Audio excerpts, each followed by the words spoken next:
shouting in anger from a platform about being prepared for war and threatening to wage war.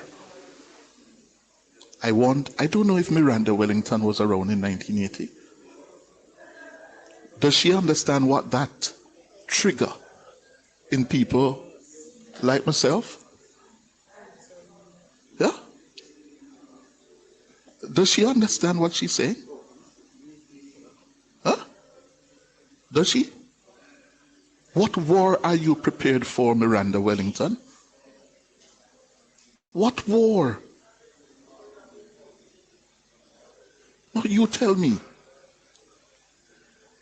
What is it that has happened in this country or in this campaign